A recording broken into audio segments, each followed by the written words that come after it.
engraçado. Eu acho que o que dá mais pânico no candidato... Engraçado não, né? Eu falo que é engraçado porque todos falam a mesma história para mim, e para mim fica engraçado. O que dá mais pânico no candidato é quando ele sai, que eles olham para a minha cara, era isso? É saber qual é a peça. Então, no momento em que o candidato sabe qual é a peça e ele rascunha a peça, dá um bem-estar, sabe? Dá uma sensação de segurança, puta, é essa peça e tal. É como se todos os problemas da prova tivessem sido solucionados no momento que ele identifica a peça. É impressionante. Se ele viu a peça, é. Só se ele não viu a peça, que aí vai dar merda. Mas se ele viu, se ele sabe a peça, puta, essa peça dá um ânimo, dá uma tranquilidade. E, às vezes, não raras vezes, ele sai também da prova ciente da aprovação que nem aconteceu. Mas a satisfação de identificar a peça, ela é grande, meu. Dá um equilíbrio legal. Que cuidados nós temos que ter aqui? Com a moça, com a contestação. Por que com a moça? Isso é uma peça curta, peça curta, peça curta, peça extensa. A contestação... Não, peça curta, peça curta, peça curta, não tem como. Uma contestação, mesmo que seja de poucos itens, ela é maior que qualquer exceção, qualquer MS, qualquer reconvenção. Ela já é mais extensa.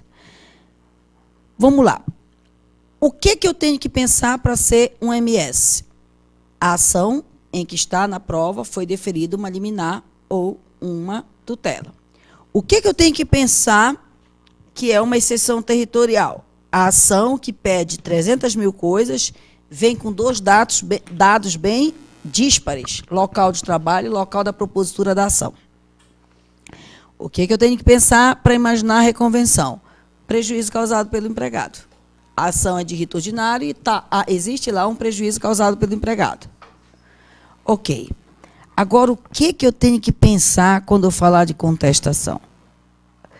A primeira coisa que eu devo firmar, a hora que eu escrever contestação, que faço o fulcro da peça, CLT 847,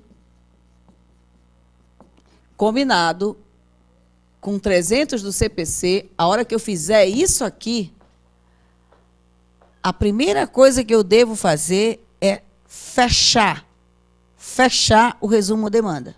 Quando eu fechar o resumo da demanda, eu já vou enxergar imediatamente a bendita prescrição.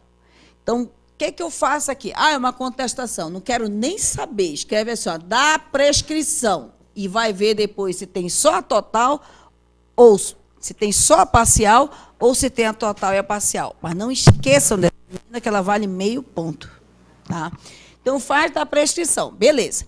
Depois, o que você tem que observar? Que dados você tem que ter, que é o resumo da demanda.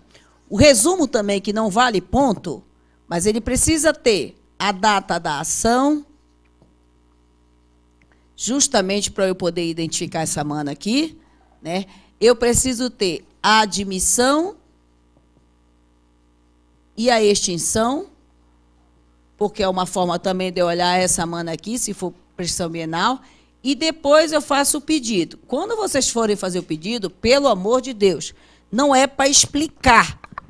O cara pediu 5 coisas, você vai só relatar as 5 coisas que ele pediu. Pediu hora extra, pediu equiparação, pediu indenização, pediu isso, sem explicar nada. Sem explicar nada. Não percam tempo com coisas que não dá ponto. Depois que você fizer isso, dá a prescrição, resumo, aí você vai aqui, aplicar a fórmula da argumentação no pedido. Item por item do pedido.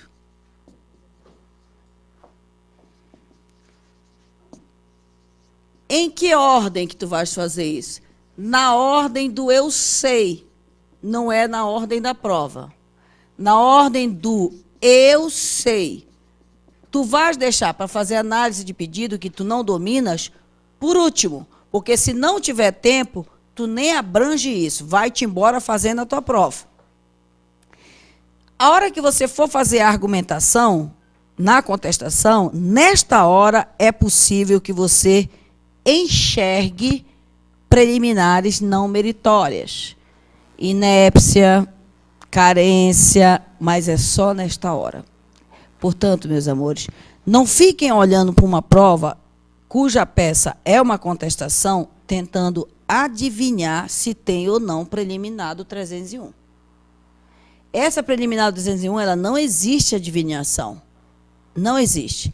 A única que dá para tu vires de cara, assim, é aquela da citação inválida. Porque se eu fui citado num dia e a audiência foi a menos de 5 dias, aí dá para tu enxergares. Obviamente que eu vou ter essas datas lá disponibilizadas para mim. Tá? Então, se livrou da prescrição, faz a análise do pedido pela ordem do que tu sabes. Nada de começar pela ordem do que tu não sabes. Sempre pela ordem do que tu sabes. Ok?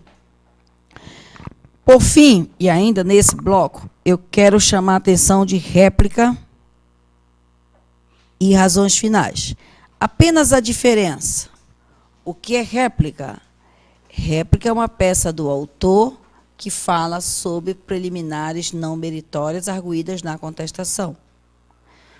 O que é razões finais? Razões finais é uma peça de autor ou de réu que fala sobre o que foi pedido, o que foi arguído na defesa e o que foi provado. O que é as razões finais? Análise da ação, defesa e instrução. Então, vocês vão analisar 3 coisas em razões finais. 3 coisas: ação, defesa e instrução. Quando for fazer essa análise, a gente vai ter que passar pela necessária distinção de matéria de direito e matéria fática para poder passar pelo ônus da prova. O que for matéria de direito, ou tem aquela prova do direito, ou não tem o direito. O que for matéria fática, as alegações da contestação é que irão decidir de quem era a prova.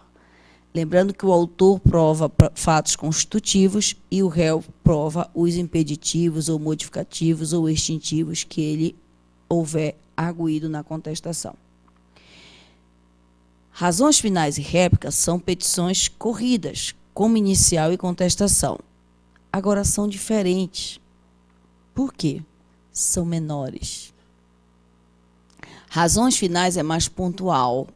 Você vai falar, foi pedido isso, foi dito isso pelo réu, o autor disse isso, o réu disse isso e a prova disse isso. É isso.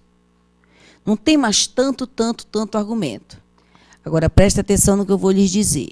Qualquer peça, quando os senhores forem falar sobre qualquer coisa, nada está evidente. Eu não quero que passe pela cabeça de nenhum de vocês assim, ó, isso o examinador sabe.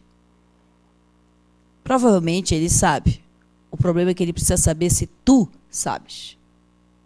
Então, tudo que tu fores falar, juridicamente, tem que vir acompanhado da respectiva fonte.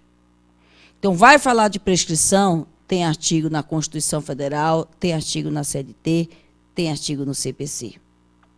Vai falar de preliminar, tem artigo no CPC em 2 lugares, no 301 e no 267.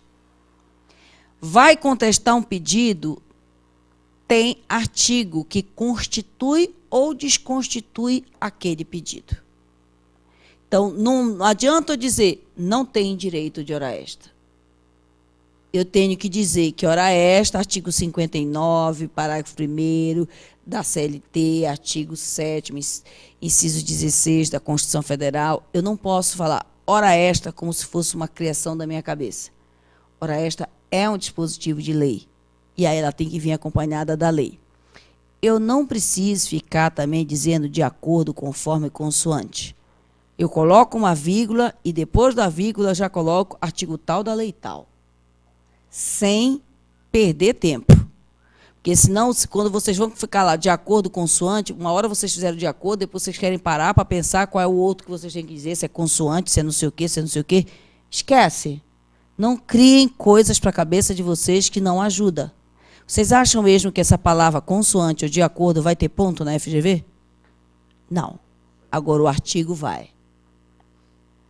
a falta do artigo vai significar falta de ponto para ti. Então, ficar perdendo tempo com consoante de acordo, não sei o quê, não. Percam tempo com a técnica da argumentação que a gente lhes ensinou para colocar todas as fontes que foram encontradas. Então, se eu for falar desse assunto que está nessa fonte, eu falo do assunto tal, fonte tal.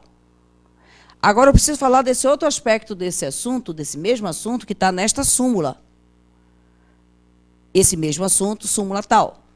Eu vou falar de um terceiro aspecto que está numa OJ, ainda neste assunto, OJ tal.